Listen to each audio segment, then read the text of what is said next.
Hey, everybody, it's Doug Green, and I'm the publisher of Technology Reseller News. And I'm very pleased to have with me today Mahen Gundicha of SkyCrest Advisors. Mahen, thank you very much for joining me today. My pleasure, Doug. It's a pleasure to reconnect. We met a few weeks ago in Fort Lauderdale, had a quick conversation, and I'm glad to pick up the talk here. Well, and the talk of the town is I want to sell my business. So we do a lot of podcasts around here on agentic AI and Lord knows VCon, which is another form of AI, and cybersecurity, which is sort of another form of AI.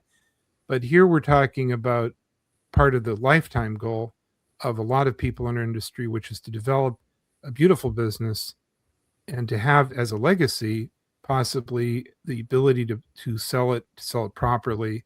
Yes. And of course, that's also riddled. We all have heard, everybody in our industry has heard stories, frightening stories, more horror stories than at a theme park. So we'll be diving into that in a second. So, Yeah. Mayan, first of all, what is SkyCrest Advisors? What do you guys do? Yeah, Doug. So we are a M&A advisory firm, but my focus is on exit planning. So I think folks are very familiar with, M&A firms in this industry and other industries. When you're ready to sell your business, they'll help you find the right buyers. They'll help you negotiate the deal, which is obviously what we do as well. But I'm also a certified exit planning advisor. So I'll help people plan an exit, which I think is the critical missing piece. Sometimes an exit can take several years, and getting your business ready for sale can take some time. There are a lot of operational improvements you need to think about, improving your margins, making your financials more transparent and much more in-depth so that, to the eyes of a buyer, the appearance is you have a much more mature business. So there's a lot of prep work that goes into place. There's also a resourcing element. A lot of times I'll talk to MSP founders who haven't optimized their internal structure. They might have folks doing, a few different jobs. They might not, have really folks focusing on the right kinds of things. And sometimes what I see is that they've overstaffed, right? As they've grown, they've added headcount. And sometimes they don't know what those additional headcount are doing exactly over the years. So it's all about taking a look at every element of your business, take a look at your operations, take a look at your tech stack, take a look at your core capabilities. How strong is your cybersecurity capability? Are you in a position where you can upcharge $50 or $75 a month for that? How strong are you in particular industries? Do you have deep expertise, deep domain expertise in healthcare, in financial services, in legal services, because those are really value creation opportunities. If you have that core capability and another MSP down the street doesn't, you are all of a sudden a more valuable opportunity. But it takes time to get there, right? So if you're not there today, if you've got sort of a mixed book of business, if your margins are, industry average or below industry average, all of those things we can help you optimize over a period of time. And then ultimately, when you say, I think I want to explore this, that's when we'll start saying, okay, we've got a few different buyers who are looking in your region or who are looking for an MSP with exactly your profile. And let's start that conversation. Now, in the run up to our podcast today, you said this process, and I'm very fascinated by the way that you are focusing as an exit planner as opposed to an M&A planner. But you said this process begins, first of all, with three factors. The first being, what's the first being? Is it personal? I think so, Doug. I think for me, you've got to look in the mirror and you've got to ask yourself some questions, right? Where are you in the life cycle of your business, right? Are you fairly new? Did you start your MSP within the last 5 years? Or are you pretty far along? Did you start 20 years ago? And then think about that glimmer you had in your eyes when you started your MSP, right? That excitement you had. How did you feel when you onboarded your first client, when you hired your first employee, when you hit, 500,000 in revenue, when you hit $1 million in revenue, right? What was that feeling you had? Do you still have that feeling today, right? So if you're 60 years old and you're saying, I just don't, right? This is tiring. Running a business is exhausting. I'm too involved in the business, especially with a service business, especially when I've got to deal with things like, cybersecurity breaches. I don't get weekends off, and it's really stressful. So if you're in that situation, then the question to ask is, Do you want to continue in that direction for the next 5 years, right? Are you doing it because you think financially you need the income from your business? So has it turned into more of an income generating versus more of an entrepreneurial, I'm excited to get out of bed every morning kind of venture, right? And if you're in the latter category, which, realistically, a lot of business owners in their 50s and 60s are, then maybe the question to ask is, maybe I should start thinking about an exit. What is my business worth? What would I do after I sell my company? And most importantly, do I have enough resources to retire? So when I take a look at what I think my business would sell for, and I take a look at all of my other financial resources, is that going to be sufficient to retire? And in some cases, the answer is no, right? There's a gap there. So the question is, how do you fill that gap? So do you think that your financial portfolio will get you to where you need to be over the next 3 years, 5 years? Or is the bulk of your financial wealth tied up in your business, which really is the answer for many business owners, right? Not just MSP owners, but many business owners. The bulk of their wealth, maybe 70, 80%, is tied up in the value of their business. So then the question is, in your retirement timeline, whether that's 3 years or 5 years, how do you increase the value of your business? And one way I like to think about it is, this is just a very general comment, but for every $100,000 of profit that you can increase, that could be worth $500,000 or more in exit value to you, right? So you can increase your profit by $200,000. That could be worth more than $1 million in ultimate exit value for you. So where else in your portfolio are you going to be able to make $1 million, right, in that period of time? So then all eyes on the business. So once you've gone through that process of asking yourself personally, where are you in your journey?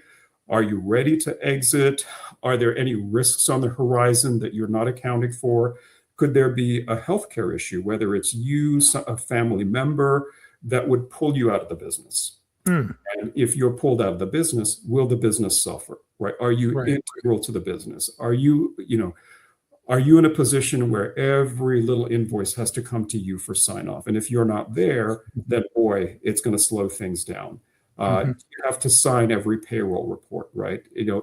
So how integral are you in the business? Are you able to work yourself out of the business? And if the answer is yes, that's a great position to be in. If the answer is no, you need to start thinking about, how do you do that, right? How do you work yourself out of the business? Make sure your team is fully empowered to start making those decisions. So sort out the personal piece first, sort out the financial piece, right? With your financial advisor, take a look at your portfolio, do a realistic valuation of your business. And that's where we come in. We're happy to help you. We don't charge anything up front. There are no retainers, no contingency fees, nothing like that. It's always happy to talk. So feel free to give me a call, email me, and we can always... I might just do that. Doug, I'm ready for you, man. I'm ready for you. Whenever you're ready, come. So it's mahan@mspexitplan.com. And so one of the first things we like to do is, let's get a baseline on your business, whether you're thinking about selling or whether you're not. Everybody should know what their business is worth. And there are nuances. We hear a lot of things, Doug, in the industry. My buddy sold his MSP for $10 million, so I think I can. Well, your MSP could be very, very different, right? Well, his revenue was $10 million and my revenue is $10 million. Yeah, but his profit could have been $2 million and your profit might be $500,000, right? So it's a very different situation for every MSP. So I take the industry statistics that we hear, right? 5x EBITDA, 6x EBITDA. I take those all with a grain of salt. Those are just very, very directional. I think what we like to do is really understand your operations, understand your core strengths, understand areas of specialization, understand your cybersecurity capabilities, understand your recurring revenue profile. And then also the trends in your customer base, right? So what would your customer base have looked like 12 months ago, 24 months ago versus what it looks like today? Have you lost some customers? Have you gained a bunch of customers? What's the maturity profile of your customers today? The more mature, the more valuable your company often is. So, a lot of those things weigh into the valuation, and those tend to be a little bit more subjective, right? Rather than just an EBITDA multiple. Now, on the heels of that, then you said that we need to also figure out our financial needs. You've touched on this already. Yeah, financial needs, Doug. So One of the things when I go to conferences, and we kind of had a little smile about this, is I see a lot of people like me and like you, right, who have gray hair or sometimes no No hair, hair. who are kind of at that stage in life, right? Who, and many of the folks have not thought about retirement because honestly, they're just so busy, right? They're so busy Right. running the company that it's one of those things they know they have to focus on, but they really haven't. And so it comes down to your motivations to run the business, um, what you would do after you run the business, and your financial ability to retire itself. So maybe let's start backwards. Let's start with that last piece first, your financial ability to retire. So we talked about one angle, which is taking a look at your entire financial picture, your assets outside the MSP, your real estate portfolio, your investment portfolio, your cash, and then looking at the value, getting a valuation of your business, and figuring out what that is. Right, get that first of all on your radar. If there's a gap between that and what you need to retire, one of the things we talked about is there could be some leverage in your business, right? By making some reasonable changes in your business, you could drive up the valuation of your company by a really meaningful amount, right? $500,000 or $1 million, which could fill the gap for you. So that's one way that you could potentially retire, maybe a little bit ahead of plan. So if you thought, look, I don't think I can, I need to run my business for 5 years, I got to save income. I'm pocketing 100,000 that I'm putting in the bank every year for my business. So I need to run it for 5 years to get $500,000. Well, you could get there in half the time. If you make some operational improvements in your business, you improve the optics of your business, right? Make it look like a much more mature, sophisticated company in the eyes of a buyer. You could get there in half the time, right? You could generate that additional $500,000 valuation just from your company. So that's one thought. The second thought that I'll talk to MSP owners about is the concept of a partial exit. And so what this means is you can sell a certain amount of your company. So say you have just pick a round number. Say you have an offer on the table for $5 million. Of that $5 million, again, we're going to talk really round numbers. Say $3 million of that is cash. When you close the deal, you get a check for $3 million. And then say, $2 million of that is what we call rollover equity.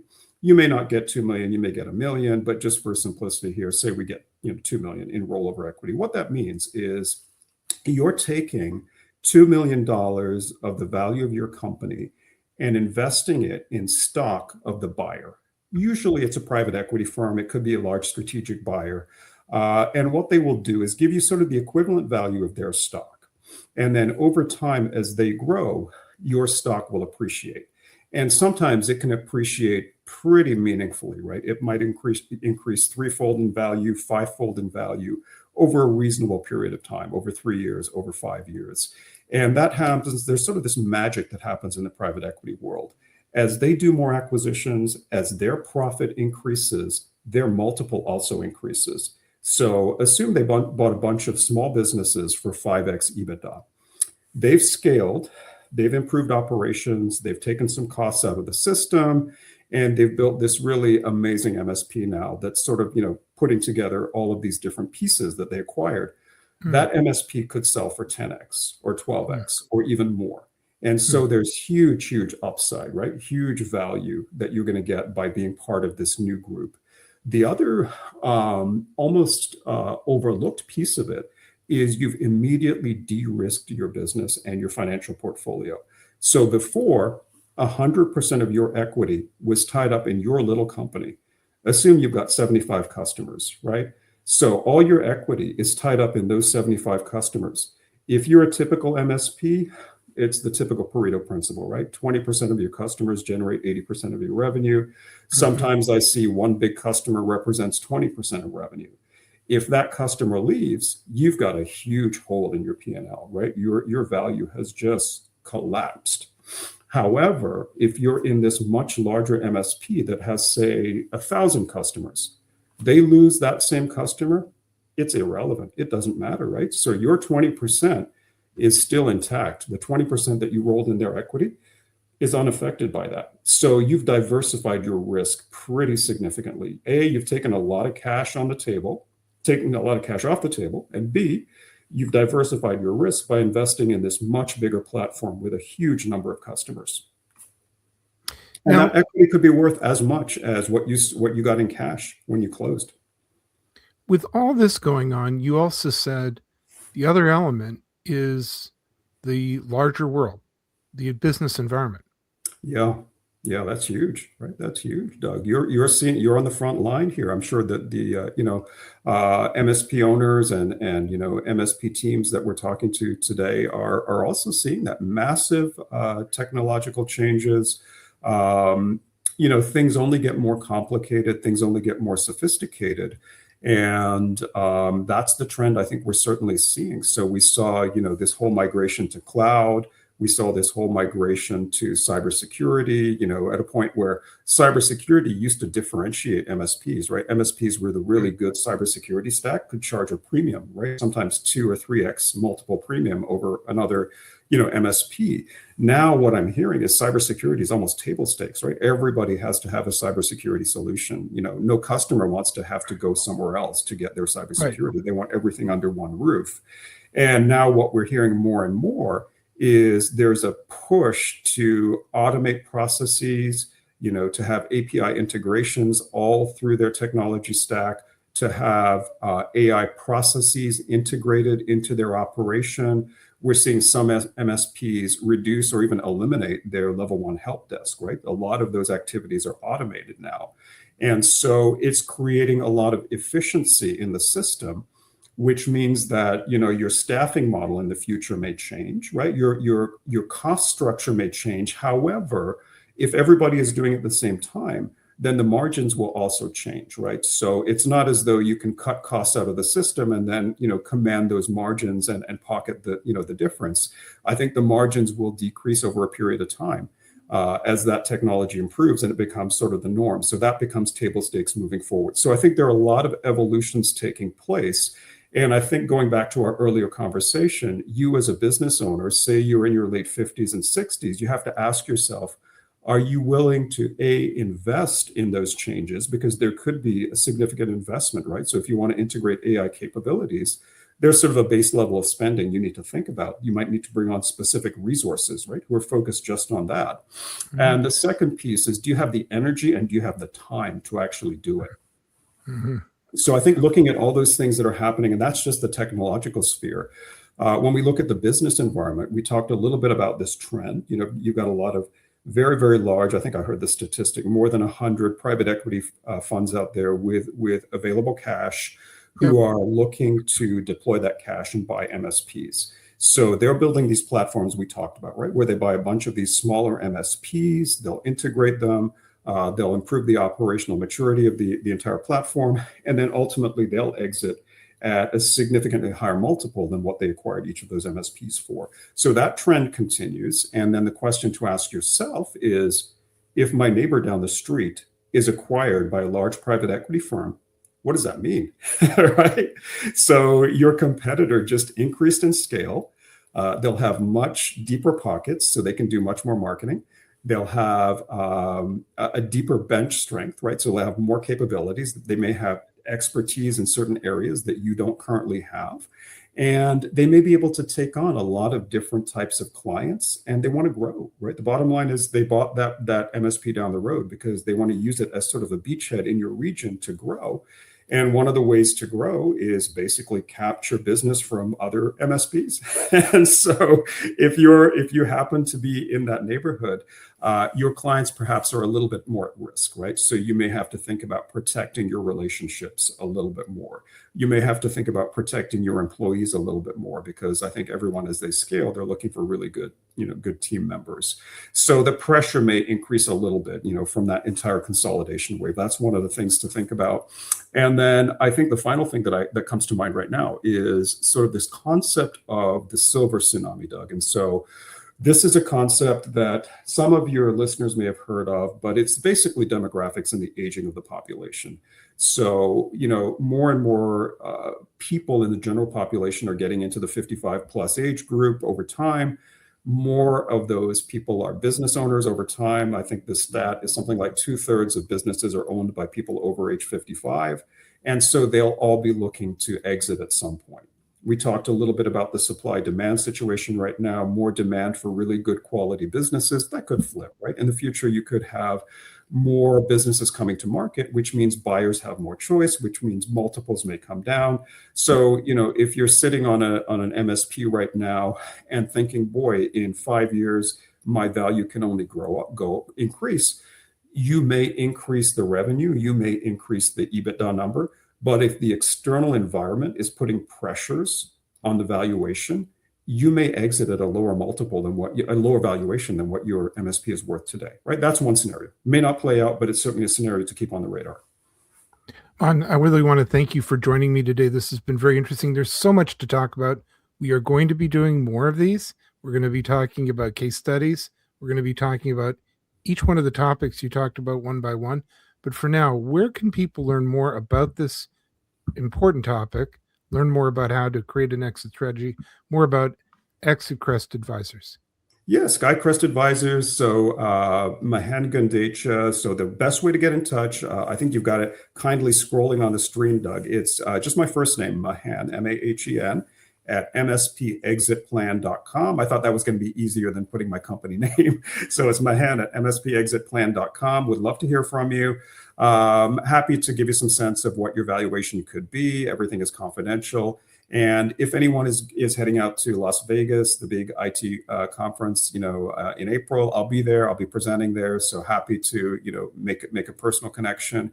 And I'm also coming to ASCII Edge in New York. I'll be presenting there in Newark. So happy to meet folks in Newark. But again, Mahan at mspexitplan.com. Mahan, thank you very much indeed. Thank you, Doug. My pleasure.